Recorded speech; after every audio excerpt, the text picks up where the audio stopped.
Shabbat Daf Lamed Amud Bet. On va terminer la page à partir des 2 points au premier tiers de la page. Amar Rav Yehuda Bere de Rav Shmuel Bar Shilat Mishemeh de Rav. Bikshu Hachamim Lignoz Sefer Kohelet Mipene Shedvarav Sotrim Ze et Ze. Qu'est-ce que ça veut dire? Le livre de Kohelet qui a été écrit par Shlomo HaMelech, l'Ecclésiaste, c'est un livre que les Chachamim ont failli mettre à la Gniza, le retirer carrément de la Bible, du canon biblique. Pourquoi? Parce qu'ils avaient constaté des autocontradictions. Et pourquoi est-ce qu'ils ont décidé de ne pas le mettre à la Gniza, ne pas l'ensevelir? Mipene ou mipnema loganzohu, mipene shetrilato divrei Torah, vesofo divrei Torah. Parce qu'il commence par des divrei Torah et il termine par des divrei Torah. Il faut essayer de comprendre également le milieu. Si le début et la fin sont positifs, c'est que certainement l'ensemble du livre de Kohelet est quelque chose d'important. Seulement, il y a des contradictions apparentes. Eh bien, ce qu'il faut faire, il faut s'investir dans l'étude, approfondir et essayer de chercher les solutions aux problèmes. Non pas se débarrasser, chas v'shalom, du livre de Kohelet, mais au contraire, trouver la justification de chaque pasouk pour qu'il n'y ait pas d'autocontradiction dans ce livre.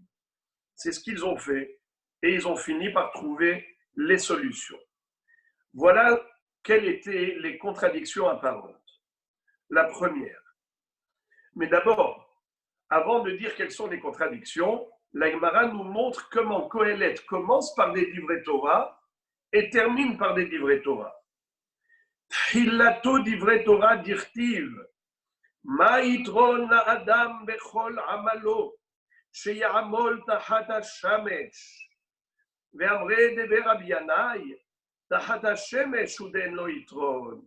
Kodem hashemesh yesh lo yitron. Qu'est-ce que ça veut dire? Shlomo HaMelech met en relief l'importance de la Torah.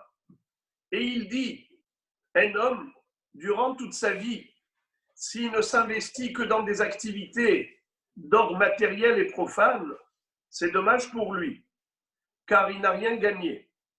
Le vrai bénéfice, c'est ce que l'on prend avec soi pour l'éternité. Et c'est quoi? C'est la Torah, qui, elle, a été élaborée avant même la création du monde. Comme dit Chachamim, dans le Zohar, Istakel be'oraita ou bara alma. La Torah a servi de plan d'architecture pour la création.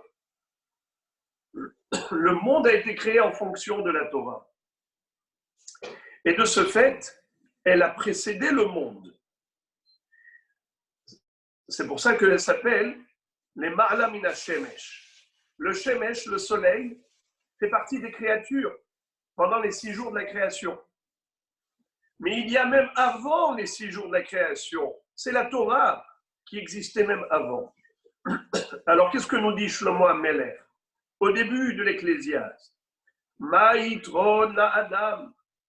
Qu'est-ce que l'homme pourrait avoir comme supériorité? Yitron, yoter, comme gain et bénéfice réel. Bechol Abalo, dans tout son investissement, son travail, son labeur. Chez Yaramol Tachat Hashemesh, qui travaille sous le soleil, c'est-à-dire après la création du soleil. De là, on déduit Tachat Hashemesh en yitron, aval kodem Hashemesh yesh lo yitron. Mais si tu t'investis non pas uniquement dans le matériel, mais tu t'investis dans l'acquisition de valeurs spirituelles, à savoir intégrer la Torah en toi, vivre la Torah, eh bien sache que là, réellement, tu as gagné dans l'affaire, tu as un vrai bénéfice. Car maintenant, entre l'être et l'avoir, si tu construis ton avoir, un jour tu t'en sépareras. Ou l'homme perd son argent, ou l'argent perd son propriétaire, mais ils sont destinés à se séparer tôt ou tard. Tandis que ce que l'on est, la construction personnelle, ce que l'on est, eh bien c'est ce que l'on est pour l'éternité. On se sépare de ce que l'on a, mais pas de ce que l'on est. Voilà pourquoi, nous dit Shlomo Ameler, il n'y a pas de yitron, de tout ce qu'on gagne, de tout le matériel qui est après la création du soleil. Ça, ce n'est pas quelque chose qu'on prend avec soi. On n'a rien gagné concrètement. Mais ce qu'on a réellement gagné, c'est lorsqu'on a vécu selon la Torah et les mitzvot, qui, la Torah, elle, a précédé même au cosmos. Ça, c'est le début de l'Ecclésiaste. Mais où est-ce que nous retrouvons des divrei Torah à la fin du livre de Kohelet? Sopho divrei Torah dirtiv, sauf davar, hakol nishma, et Elohim yera, vet mitzvotav shemo, ki ze kola adam. Alors, sauf davar, conclusion. Sauf davar, conclusion du livre de Kohelet, hakol nishma. Il y a deux façons comment expliquer Hakol Nishma, ou que tout le monde l'entende, cette conclusion, ou bien que Hakol Nishma, c'est-à-dire que dans le tribunal céleste, tout est rapporté. Tous les dossiers qui sont par rapport à l'homme, tout est ouvert. Rien n'est caché. Tout ce que l'on fait, ce que l'on dit, ce que l'on pense, est inscrit dans le livre de la vie. Et tout sera rapporté et évoqué lorsque la Neshama va devoir comparaître devant le tribunal céleste. Alors, de ce fait, et à Elohim yera, vet mitzvotav shemov, ki ze kola adam. Qu'est-ce que ça veut dire? Qu'est-ce qui te reste à faire si c'est ainsi? Eh bien, crains Dieu, observe ses lois, accomplis ses commandements. Ki ze kola adam, car c'est là le sens de la vie de l'homme sur terre.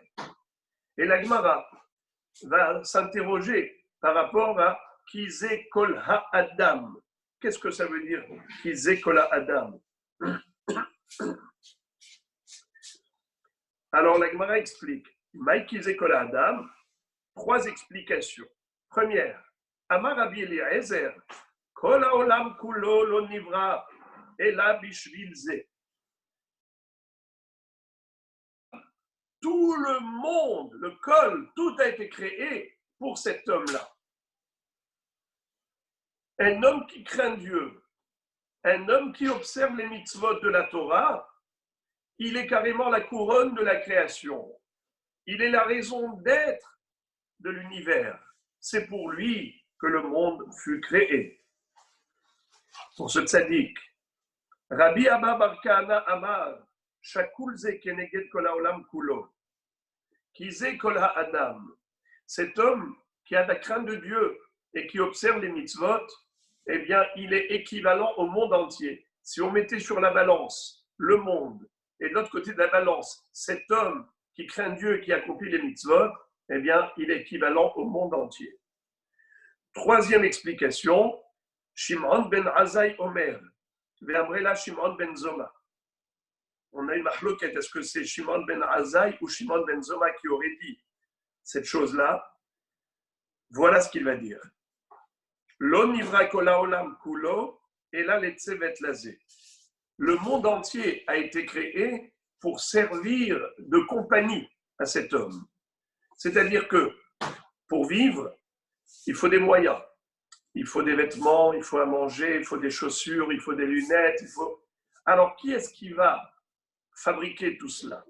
Il faut qu'il y ait du monde. Akadosh Baruch Hu a créé toute cette humanité comme compagnie à cette personne pour que, en effet, elle ne se retrouve pas obligée de subvenir à ses propres besoins, de tout faire et tout le temps. Une fois qu'il a terminé de fabriquer sa chemise, maintenant il faut qu'il fabrique ses chaussures, maintenant il faut qu'il fabrique son pantalon, maintenant ça y est, on a tendance à user, alors il faut recommencer. Alors que Shkoku a bien organisé le monde.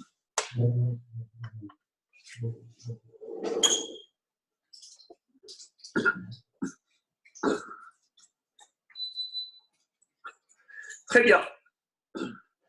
On a compris la raison pour laquelle nos maîtres ont décidé de ne pas mettre à la Geniza le livre de Kohelet.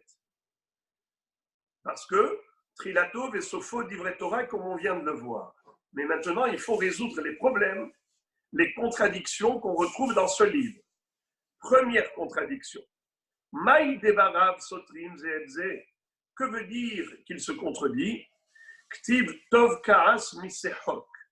Qu'est-ce que ça veut dire? Il vaut mieux la colère que l'amusement. Ça veut dire quoi? Ça veut dire que le shok, l'amusement, ce n'est pas bon. C'est-à-dire, il vaut mieux, si déjà, la colère plutôt que le shok. Uktiv l'ishok amartim et hulal. Mais d'autre part, il y a un pasouk dans le même livre qui dit que l'amusement, c'est quelque chose de louable. Halel, mehulal. Alors, il se contredit. Est-ce que le shok, c'est positif ou négatif? Première contradiction. Encore, deuxième contradiction. Ktiv eshibahti ani et asimcha. Shlomo Ameler dit, je fais l'éloge de la joie. Uktiv ul simcha mazo osa. Et d'autre part, il dit, mais la joie, à quoi ça sert? Alors, il se contredit. Donc, on a ici une double contradiction. Et les Hachamim ont fini par interpréter comme quoi ce n'est pas du tout contradictoire.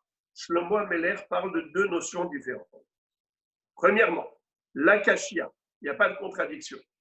Tov ka'as misehok, tov ka'as shekoes hakadosh baruch hu ala tzadikim ba'olam hazeh, misehok shemesachek hakadosh baruch hu ala reshaim ba'olam hazeh. Qu'est-ce que ça veut dire? Il vaut mieux la colère que l'amusement, c'est-à-dire les tzadikim souvent souffrent, les reshaim souvent jouissent. Alors on ne comprend pas, le tzadik vit le malheur, le rachat vit le bonheur. Eh bien, sache qu'il vaut mieux le malheur du tzadik que le bonheur du rachat. Pourquoi?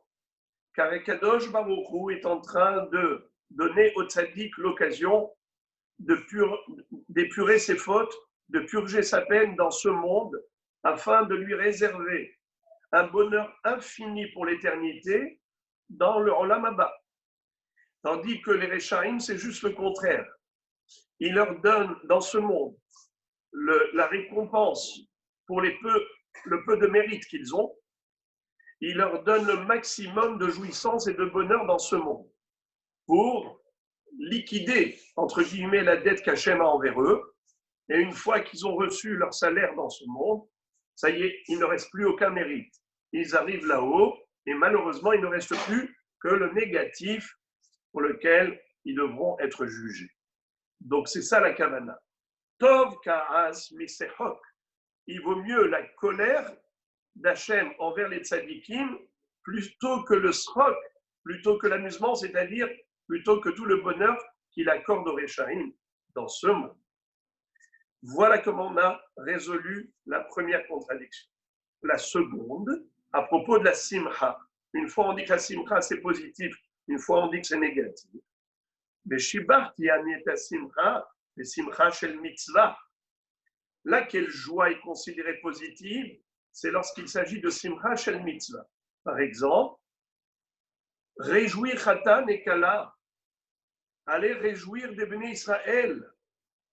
Quand on voit quelqu'un de triste et qu'on a besoin de le réconforter, alors ça, c'est une simcha shel mitzvah. Quand réjouir Khatan et Kala, se réjouir avec la Torah, simcha Torah et ainsi de suite. Ça, c'est une simcha positive. Mazo osa, zo simcha she'ena shel mitzvah. Qu'est-ce que ça veut dire? La joie qui est vaine, c'est celle qui est futile, celle qui est pour des futilités. Eh bien, cette simcha, c'est comme un feu d'artifice. Eh bien, à un moment donné, pendant quelques secondes, ça tape à l'œil et après, ça se dissipe totalement. Il ne reste plus rien. Mais la Gemara conclut en nous disant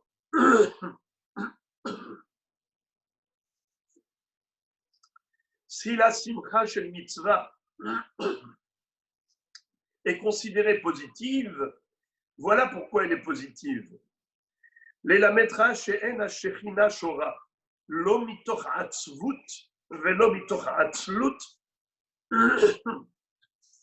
velo mitoch sechok, velo mitoch kalut rosh, velo mitoch siha, velo mitoch devarim betelim, ela mitoch devar simcha shel mitzvah, sheneemar, ve'ata kehuli menagen, ve'haya kenagen amenagen, vatei alav yad Hashem.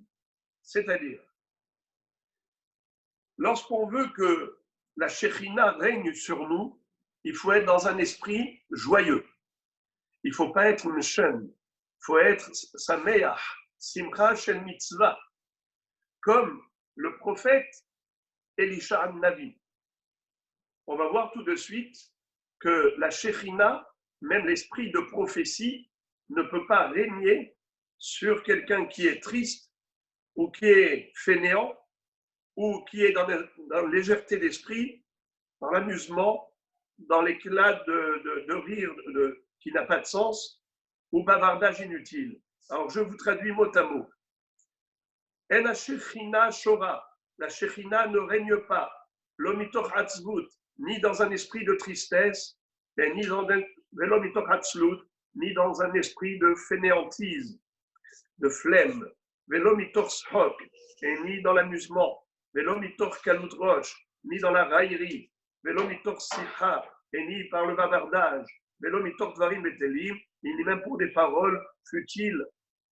Et là, mitoch devar simcha shel mitzvah, uniquement lorsqu'on est dans un esprit, une ambiance de simcha shel mitzvah. Sheneemar, ve'ata kechuli menagen, ve'haya kenagen amenagen, vatehi alav yad Hashem. Le prophète Élisée, Elisha Navi, l'élève d'Eliyahu Navi, un jour s'était mis en colère contre le roi Yehoshaphat. Et comme vous le savez, la colère nous éloigne de la Shekhinah. Il a perdu son niveau de prophétie. Il n'arrivait plus à prophétiser. Il a compris que c'était parce qu'il était dans la colère. Pour s'apaiser, il a demandé à ce qu'on joue devant lui du violon, de la harpe, afin de lui permettre de se détendre, d'avoir un esprit élargi grâce à la musique. Et c'est comme ça que Elisha Navi a retrouvé l'esprit de prophétie. Et nous dit Rashi que ça s'appelle Simcha Shel Mitzvah. Pourquoi? Parce que la musique, pourquoi est-ce qu'il voulait l'écouter? Pas juste pour se faire plaisir, mais surtout parce qu'il voulait être apte à devenir le réceptacle de la Shekhinah. Quand un homme se sert du chant pour s'élever spirituellement parlant, pour se rapprocher de Dieu, afin que la présence divine règne sur lui, alors dans ce cas-là, c'est considéré Simcha Shel Mitzvah. Et en effet, c'est comme ça qu'on mérite que la Shekhinah échouera sur nous. Amar Rav Yehuda vechen midvar halakha. Rav Yehuda nous dit que c'est pareil, lorsqu'on étudie la Torah, il faut d'abord commencer avec une touche d'humour, avec de la joie. Il faut un esprit de simcha. On ne peut pas arriver comme ça directement, de but en blanc, dans l'esprit du sérieux absolu. Il faut d'abord ouvrir le cœur des auditeurs afin qu'une fois qu'ils sont dans un esprit de simcha, et maintenant, ça y est, le cœur est ouvert, maintenant, on peut tout introduire dans le cœur parce on a quelque part préparé le réceptacle de la chorma de la Torah. Amar Rava bechem halom tov. Rava nous dit pareil, quand on va dormir dans une ambiance de simcha shel mitzvah, on fait de beaux rêves. La Gemara pose la question, elle dit Eni, ah bon, c'est vrai que l'étude de la Torah doit se faire dans un esprit de simcha, pourtant ça doit se faire dans un esprit de sérieux, comme nous a enseigné Rav, ve'amar Rav Gida l'amarav, kol talmid chacham sheyoshev lifnei rabo, ve'en siftotav notfot mar tichvena. Qu'est-ce que ça veut dire? Que tout talmid chacham qui étudie avec son maître et on ne voit pas au bout de ses lèvres l'amertume c'est-à-dire qu'on sent qu'il est presque à la limite, presque crispé, tellement il est sérieux, il a comme d'amertume sur les lèvres, alors, Chazé Shalom, ses lèvres seront jugées. Shenemar Siftotav Shoshanim, notre faute mort over. Alors, le pshat du pasouk, c'est que les lèvres, quand elles, dans Shir Hashirim, on décrit les lèvres qui sont belles comme des roses, le rouge des lèvres comme des roses, notre faute mort au vert qui dégage un bon parfum. Or, ici, la Gemara va faire une dracha. Elle va dire Al tikre mort au vert, Al tikre shoshanim, et là, chez shonim ou chez sonim, c'est sonim. Qu'est-ce que ça veut dire? Il y a deux façons comment comprendre le mot shoshanim qui veut dire fleur. Ici, si on dit chez shonim, ça veut dire qu'il étudie. Ou bien ça sonne au pluriel, c'est sonim, c'est le ça sonne, la joie. Alors il nous dit que pendant l'étude, au contraire, siftotav mort over, il ne faut pas laisser passer l'amertume, il faut qu'il y ait dans les lèvres l'amertume. Ça veut dire quoi? Il faut étudier avec du sérieux. Lorsqu'on étudie la Torah, il faut être sérieux. Alors, je ne comprends pas, il faut être dans la joie, il faut être dans l'humour ou bien dans le sérieux. Il faut se décider. Alors, la Gemara donne deux réponses. Ibaitima habeha berabba, pardon, la kashia, haberabba, behabetalmid. Le Rav a le droit de faire l'humour. L'élève doit être sérieux. Deuxième réponse, Ibaïtima, Haveha Beraba, même le Rav doit être, on parle toujours du Rav, mais la Kashia, Hamikame de Liftah, Ha le Batar de Patah. Au début du cours, il doit faire une touche d'humour, il doit essayer de faire régner la simcha. Et une fois que tout le monde a souri, que tout le monde est bien dans sa peau, alors ça y est, maintenant, on peut commencer et démarrer le limoud. Alors, c'est ça la différence. Avant et après. Avant de commencer l'étude, il faut de la simcha, il faut dire des choses qui réjouissent le cœur. Et pendant le cours, il faut se concentrer. Ria des rabbins. D'ailleurs, Rabbah lui-même, Mikame de patach leou les rabbanan, Amar milta de bdichuta ou batre rabbanan. Les sauf, Yatif be'emata ou patach bishmata. Rabbah, avant de commencer le cours, il faisait une blague. Et dès que tout le monde rigolait, une fois que tout le monde était bien dans sa peau, du coup, il prenait un air sérieux et il commençait l'étude. Voilà, Rabotai, on a maintenant clôturé un sujet qui concerne le livre de Kohelet. Et maintenant, la Gemara nous parle de Michelet. Mechila, une seconde.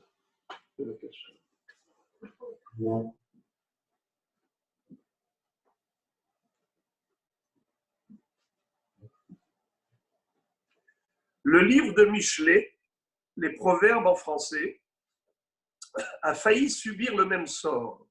C'est-à-dire que les Chachamim avaient trouvé qu'il y avait des contradictions et ils ont failli le mettre à la Gnisa pour autant, c'est-à-dire le détacher du canon biblique.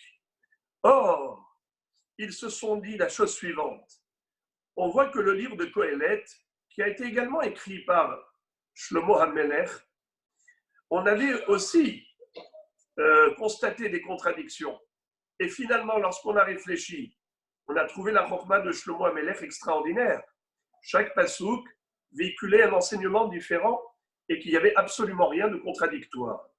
Alors, si ce même sage, Shlomo, le plus intelligent parmi les hommes, qui a écrit le livre de Kohelet, et malgré les contradictions apparentes, on a fini par trouver les solutions, eh bien pareil pour le livre de Michelet. Il suffit d'approfondir pour trouver la solution à toutes les contradictions. Alors lisons. Av Sefer Michelet, Bikshu Lignoz. Le livre de Michelet également, ils avaient voulu l'ensevelir. Shayou Devarav, Sotrim Zedze, car ces paroles se contredisaient. Umipnema Loganzu, pourquoi ils n'ont pas mis à la Gnisa? Amré, ils se sont dit, Sefer Kohelet, le livre de l'Ecclésiaste, Lav'aininan Vashkechinan Tama, n'est-ce pas que en approfondissant, on a trouvé la raison à chaque pasouk, eh bien là encore, on va approfondir et on trouvera les solutions. Maï devarav sotrim zedze. Quels étaient les problèmes? Où voit-on des contradictions dans ce livre? Eh bien, voilà. Ktiv altaan ksil keivalto, urtiv ane kesil keivalto. Qu'est-ce que ça veut dire? Ne réponds pas aux sots par rapport à ces sottises. Donc, Shlomo HaMelech nous dit, il ne faut pas répondre à l'imbécile. Et d'autre part, il dit le contraire. Urtiv, ane, kesil, keivalto. Dans le même livre de Michelet, il nous dit, l'idiot, il faut lui répondre.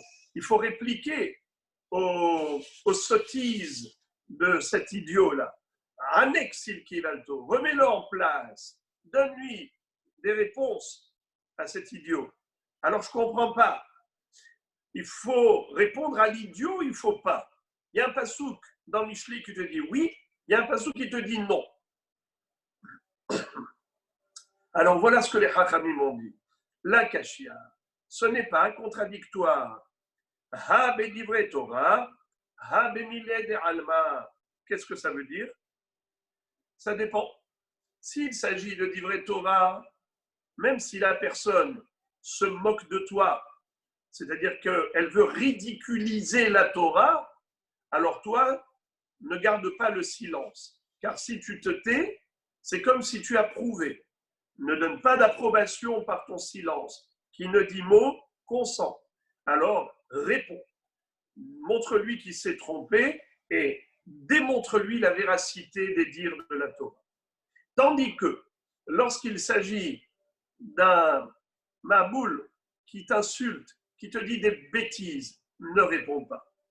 La meilleure réponse, c'est le silence. On laisse les chiens aboyer. Et la Gemara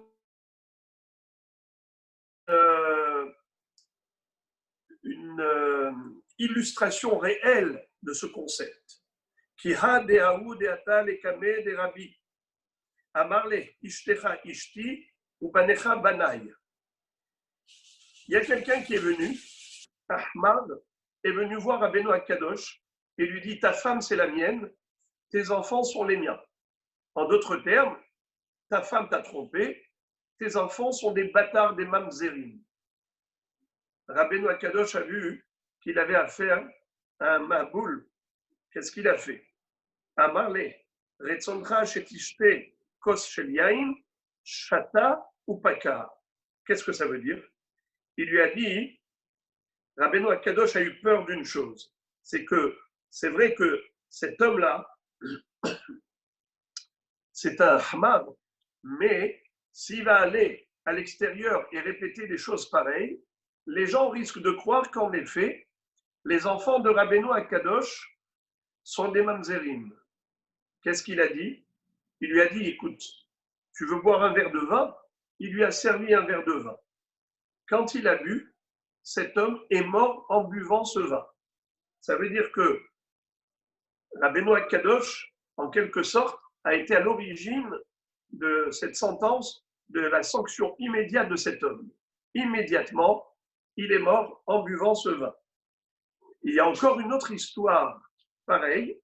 Alors, dans notre version à nous, c'est Rabbi Chia, mais certains nous disent que ce n'est pas Rabbi Chia, c'est encore une histoire avec Rabbi. Amar, je vais lire au lieu de Rabbi Chia, je vais lire Rabbi. Je préfère cette version. Amar Rabbi, excusez-moi, j'ai sauté quelques lignes. Deuxième histoire. Aoul Beata les Kamé de Rabbi Chia. Quelqu'un qui est venu devant Rabbi Chia. Et c'est là que il y a une version qui dit que ce n'est pas Rabbi Chia, c'est Rabbi. Toujours le même Rabbeinu HaKadosh. Vous savez c'est qui Rabbeinu HaKadosh? Rabbi Yehuda Hanassi, rédacteur de la Mishnah, le plus grand maître de tous les temps. C'est grâce à lui qu'on a le chasse. C'est lui le rédacteur. Alors, une fois de plus, arrive un fou. Et qu'est-ce qu'il lui dit? Amarle, imecha ishti, ta mère c'est ma femme. Veata béni, toi tu es mon fils. En d'autres termes, toi tu es un mamzer. Amarle retsondra shetishte kos yain, tu veux boire un verre de vin, chata ou paka. Lui aussi, il a bu et à la makom il est mort. Alors, maintenant, Rabbi Chia intervient. Rabbi Chia qui était l'élève de Rabbi. Amar Rabbi Chia, Ahnia letzlote le Rabbi, delo le shavouye bene mamzere. Qu'est-ce que ça veut dire? Rabbeinu Akadosh avait l'habitude, à la fin de chaque prière, il rajoutait quelques phrases. Et qu'est-ce qu'il disait? Ki ava metzale amar, yehi ratson, milefanecha Hashem Elokenu, shetatzileni hayom me'azze panim ou me'azut panim. Hachem, s'il te plaît, sauve-moi de la main des insolents effrontés qui ont et moi aussi, sauve-moi de l'effronterie. Qu'est-ce que ça veut dire? Sauve-moi des azépanim et de la azout panim. On sait qu'un mamzer, un bâtard, il n'a honte de personne. Il n'a aucune gêne, puisqu'il est né d'une relation incestueuse où justement les parents ne sont pas gênés d'avoir une relation alors que c'était d'une femme mariée ou une herva quelconque. Il est né justement du manque de gêne. Alors il ne se gêne de rien. Il est azpanim, il est effronté. Parce que un ben Israël, normalement, est timide, est pudique, est discret, il a de la décence, il a une noblesse. Quelqu'un qui ne se gêne de rien démontre que malheureusement, déjà dans sa généalogie, il y a un problème de mamzerout, puisque les mamzerim sont azépanim. Alors, Rabbeinu Akadosh disait, maître du monde, je ne veux pas être effronté, je ne veux pas qu'on dise de moi, Hazé Shalom, que je suis mamzer. Alors, sauve-moi de la azout panim, mais sauve-moi aussi des azépanim, des insolents, des effrontés qui veulent me faire du mal, comme celui-là. Il y en a deux. Il y en a un qui a dit à Rabbi, tes enfants sont mamzerim. Donc il va faire du mal aux enfants de Rabbi. Alors il a prié Hachem qui le sauve de la main des azépanim. Et c'est comme ça qu'il est mort en effet. Mais ensuite, sauve-moi de Azout Panim, celui qui a dit que moi-même je suis mamzer, parce que lui il a été avec ma mère. Eh bien en disant cela, il fait de moi un Azpanim. Eh bien, Hachem, sauve-moi de la Azout Panim. Et Rabbi Chia a dit, je vois que cette prière que Rabbeinu Akadosh avait l'habitude de faire, elle m'étonnait. Pourquoi il avait peur? Je ne voyais pas de quoi il avait peur. Eh bien, le jour où ça s'est passé, j'ai compris que sa prière n'était pas vaine. Heureusement qu'il avait prié, et à deux reprises, par rapport au Azpanim et Azout Panim, dans les deux cas, finalement, ces deux hommes sont morts qui avaient voulu faire du mal à Rabbeinu Akadosh. En tout cas, ce qu'on a compris, c'est que tu ne rentres pas en matière de discussion avec un brel, avec quelqu'un qui n'a pas de chokma et qui dit des bêtises. Ne te mets pas à son niveau, ne te rabaisse pas à son niveau. Il y a des gens comme ça qui malheureusement n'ont pas eu d'éducation, n'ont pas d'échelle de valeur. Il ne faut pas se rabaisser à leur niveau, en aucun cas. Par contre, si c'est quelqu'un qui veut ridiculiser la Torah et il te dit des imbécilités, alors ne laisse pas l'idiot dire des sottises, démontre-lui qu'il se trompe, parce que sinon, il va croire qu'il a raison et que la Torah est clairement les choses. D'ailleurs, la Gemara nous donne une illustration d'un grand rave, Rabban Gamliel, qui va remettre en place l'un de ses auditeurs qui a voulu ridiculiser ses enseignements. Bedivre Torah Maïhi. Comment au niveau des Divrei Torah, il faut remettre en place le critiqueur. Maïhi, qui ha diativ Rabban Gamliel Bekadarish. Un jour, Rabban Gamliel était en train de faire une dracha d'un pasouk. Il disait Atida Isha sheteled bechol yom. Dans la période messianique, lorsque viendra Mashiach, la femme va enfanter tous les jours. Elle donnera naissance à un bébé tous les jours. Alors, d'où il a pris le jour de Héraïon, de la conception, c'est le jour même de la Leda, de l'enfantement. L'Igleg alav oto talmid ve'amar, En kol hadash tahat hashemesh. Il y avait là-bas un élève, un auditeur qui s'est mis à ridiculiser ces paroles de Rabban Gamliel en disant « Mais Dieu ne créera rien de nouveau. Il n'y a rien de nouveau sous le soleil. Donc, ce n'est pas possible ce que tu dis. » Alors, Rabban Gamliel n'est pas resté endetté. Il lui a dit « Viens, je vais te montrer que j'ai raison et que ce n'est pas du nouveau. » Amarlo, bo ve'achecha, dugmatan ba'olam hazeh. Qu'est-ce que ça veut dire? Il lui a dit déjà dans ce monde, avant que vienne le Mashiach, on a déjà cette réalité, pas chez les hommes, mais chez la poule. Regarde la poule, elle pond un œuf tous les jours. Eh bien, c'est pas nouveau. En kol hadash tahat hashamesh, c'est vrai, il n'y aura pas de nouveau. Eh bien, ce n'est pas nouveau. Seulement, ça va s'étendre, pas seulement au niveau des poules, même au niveau des femmes, des humains. Deuxième enseignement de Rabban Gamliel que cet élève avait voulu ridiculiser. Vetu yativ Rabban Gamliel vekadarish, atidim ilanot, shemotziim perot bechol yom, sheneemar venasa anaf, ve'asa peri, ma'anaf bechol yom. Afperi bechol yom. Qu'est-ce que ça veut dire? Rabban Gamliel disait que dans les temps futurs, chaque jour, il y aura des fruits nouveaux sur l'arbre. Alors l'élève qui a entendu cela a éclaté de rire. Il a dit, mais tu blagues ou quoi? C'est pas possible. Pourquoi ce n'est pas possible? En kol chadash tachat hashemesh. Il n'y aura rien de nouveau sous le soleil. Et si de nos jours, l'arbre donne des fruits qu'une fois par saison, eh bien, c'est pas possible que là, tous les jours. Il lui a dit, je vais te montrer que ce n'est pas nouveau sous le soleil. Il lui a dit, tu veux que je te montre un échantillon? L'échantillon, c'est le caprier. Le caprier donne des fruits nouveaux tous les jours. Eh bien, il lui a dit, c'est ça ce que dit le Passouk. Venasa anaf, venasa peri. La même façon que les branches, tous les jours il y a des nouvelles branchettes, ainsi il y aura tous les jours des nouveaux fruits. Pas seulement dans le caprier, mais pour tous les arbres. Vetu, troisième histoire, et la dernière. Yativ Rabban Gamliel vekadarish. Rabban Gamliel faisait une dracha en disant Atida Eretz Israël, Shetotzi Gluskaot ou Klemelat. Eretz Israël aura dans ses arbres pas seulement des fruits, mais même carrément des gâteaux et même des vêtements.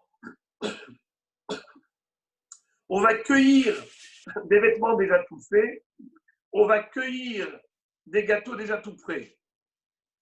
Sheneemar, Yehi Pisat Bar Baaretz. C'est quoi la Pisat Bar? Alors, Pisat, ça rappelle Ketonet Passim, le vêtement. Bar, c'est propre, nickel. Bara, Zaka ou Bara. Ou bien Pisat, c'est le gâteau qui a une forme de Pisat Ayad, la forme d'une main, qui est large. Bar, c'est toute la nourriture, comme dit Shbor Bar, quand les enfants Yaakov Avinu ont été en Égypte pour acheter du blé, Shbor Bar. Donc, tu vois que la terre donnera Pisat Bar, et des vêtements, et des gâteaux. Ligleg alav oto talmid. Alors l'auditeur a pouffé de rire. Ve'amar en kol hadash tahat hashamesh. Mais il n'y aura rien de nouveau dans les temps futurs. Ce que Dieu a créé dans le passé, c'est ce qui existera dans le futur aussi. Il n'y aura pas de nouvelle création. À Marley, qui lui a répondu Rabban Gamliel, Bo ver echad dugmatan ba'olam hazeh. Ce n'est pas nouveau, ce phénomène existe déjà. Nafa karvele kemehin ou pitriot. Il lui a montré les champignons et les truffes. Les champignons, eh bien, ça arrive en un jour. Vous avez de l'humidité et dans la terre, dans des caves, dans des endroits qui sont très humides, vous avez sans arrêt des champignons qui poussent comme des champignons. Et en effet, c'est aussi large comme des gâteaux. Voyez-vous comme ça les choux, gros champignons blancs, les champignons de Paris, je crois que c'est comme ça, les grands larges. Eh bien, la même chose. C'est comme les religieuses et les choux que vous achetez là-bas à la pâtisserie. C'est comme ça qu'il y aura des gâteaux qui vont sortir, qui vont pousser directement et tu n'as pas besoin de te fatiguer. Pareil pour les vêtements. Il lui a dit, viens, je vais te montrer un échantillon. À Clémélat, ça veut dire des vêtements de laine. Il lui a montré Navra Bar Kora. Il lui a montré qu'au niveau des cœurs de palmier, chaque année, il y a des nouvelles pousses et il y a comme de la laine qui pousse autour. Il y a des lianes et une sorte de laine. On aurait dit vraiment un vêtement. Si vous observez, approchez-vous du palmier, le vrai palmier qui donne des cœurs de palmier, ainsi de suite, chaque année, vous allez voir, on aurait dit qu'il y a un tissage de tissu. Eh bien, il lui dit, ce sera des vrais vêtements qui pousseront, donc ce n'est pas nouveau. Eh bien voilà, Rabotai, nous avons terminé le Daf Lamed.